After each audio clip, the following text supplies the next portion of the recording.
Llevo 20 años con esta Sagrada Escritura. La compré justo cuando comenzaba los estudios de teología, allá por el año de 2005.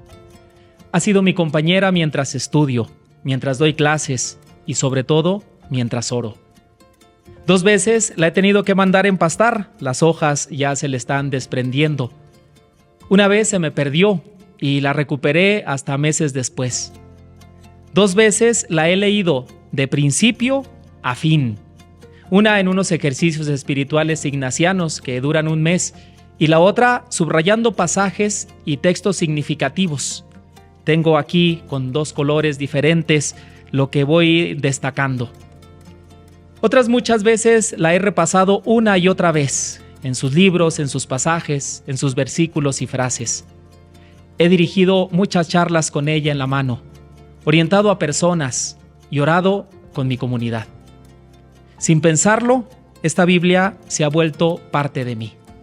Pero no es el libro, es lo que contiene.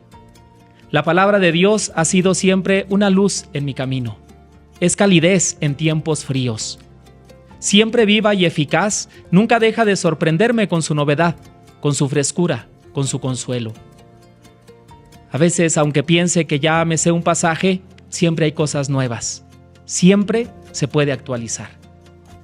Así como Heráclito decía que uno no se puede bañar 2 veces en el mismo río, yo estoy convencido de que nunca se lee 2 veces el mismo pasaje. Porque aunque el texto es el mismo, yo y mis circunstancias somos diferentes. El Espíritu siempre inspira cosas nuevas. Por eso no puedo dejar de pensar una vida sin la palabra de Dios. Y es que estoy seguro de que es más fácil entender nuestra humanidad desde Dios. La experiencia de siglos y siglos recopilada aquí en la Sagrada Escritura es una fuente de inspiración, de ayuda a todos en cualquier circunstancia que se encuentren. Por eso San Efrén decía que el Señor pintó con multiplicidad de colores su palabra, para que todo el que la estudie pueda ver en ella lo que más le plazca. Escondió, decía él, en su palabra una variedad de tesoros para que cada uno de nosotros pudiera enriquecerse en cualquiera de los puntos en que concentrara su reflexión. En efecto, esta palabra es viva y eficaz. Es más punzante que una espada de 2 filos, dice la carta a los Hebreos. Es como una lluvia que baja del cielo, que empapa la tierra, que la hace germinar y dar fruto, como dice el profeta Isaías. En ella encontramos un bálsamo para nuestras heridas, un consuelo para nuestras tristezas, un río de alegría para nuestra felicidad. Auténticos tesoros que han inspirado a autores literarios de toda época. La palabra de Dios ha inspirado las mejores obras artísticas de la historia.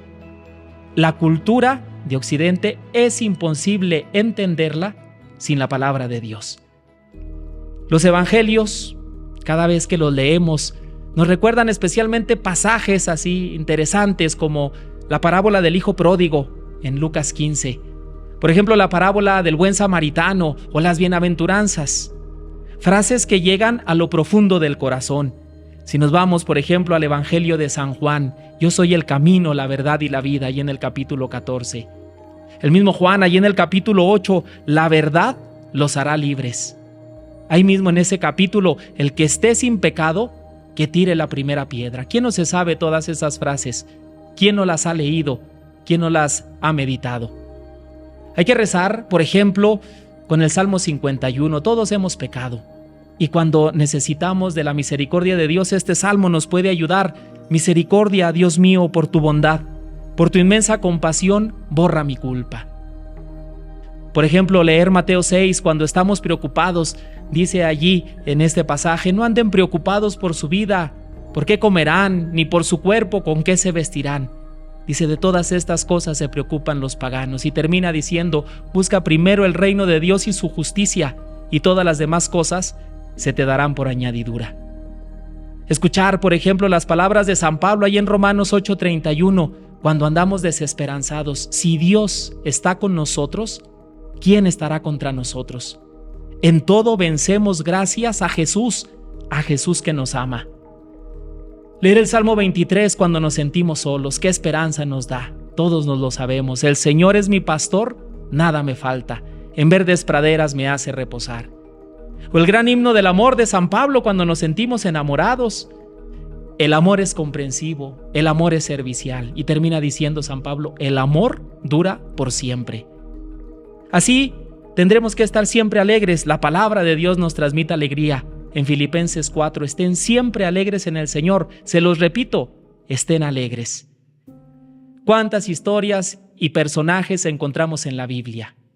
Nos sirve, por ejemplo, allí en 1 Samuel 17, David peleando contra Goliat. Lo que parecía imposible, lo logra. Sansón, con una simple quijada de burro, logra liberar a su pueblo en Jueces 15. Moisés, que era tartamudo, dirigiendo a un pueblo entero. Jeremías, que era joven, siendo perseguido, pero manifestando su amor a Dios. Pedro, que traicionó al Señor, siendo perdonado, lean Juan 21. La mujer pecadora, siendo liberada, el que esté libre de pecado, que le arroje la primera piedra. San Pablo, por ejemplo, cuando se despedía de sus comunidades, la gente lloraba. Allí en Hechos 20 lo podemos leer. O a Jesús curando, a Jesús enseñando, a Jesús amando. Todo en la palabra de Dios. Y es que la palabra de Dios es un tesoro, porque es Dios mismo transmitiéndosenos. Yo quiero que hoy volvamos a valorar nuestras Biblias. Volvamos otra vez a escuchar, a valorar la palabra de Dios. Que cuando vayamos a la Santa Misa le prestemos atención a lo que nos habla Dios en la liturgia de la palabra. San Jerónimo, por ejemplo, sostenía: yo pienso que el Evangelio es el cuerpo de Cristo. Yo pienso que las Sagradas Escrituras son su enseñanza. Cuando acudimos, por ejemplo, al misterio eucarístico, si cae una partícula, nos sentimos perdidos. Y cuando estamos escuchando la palabra de Dios, a veces se nos cae en el oído. Y la palabra de Dios, la carne y la sangre de Cristo, a veces nosotros mientras estamos pensando en otras cosas. ¿Cuántos graves peligros corremos de que se nos caiga la palabra de Dios por estar distraídos, por no escuchar? No hay que dejar que se nos caiga la palabra de Dios mientras estamos en la Eucaristía. Escuchemos con amor. Uno de los propósitos que yo me he puesto mientras doy clases de Biblia y por lo que sigo todavía en su enseñanza, no es que los alumnos aprendan demasiadas cosas, sino que sientan el mismo amor por la palabra de Dios que yo he experimentado. Que se sientan atraídos por la Biblia, que se interesen por la Sagrada Escritura. Ya Dios hará lo demás. Vayamos otra vez a nuestras Biblias. Abramos siempre nuestro oído. Que la palabra de Dios siempre nos acompañe. Exurge, levántate, toma tu palabra de Dios, escucha a Dios, porque Él siempre tiene algo que decirte en la circunstancia que estés, en el momento en que lo necesites, ahí lo tienes, en la palabra de Dios, en la Sagrada Escritura. Que así sea.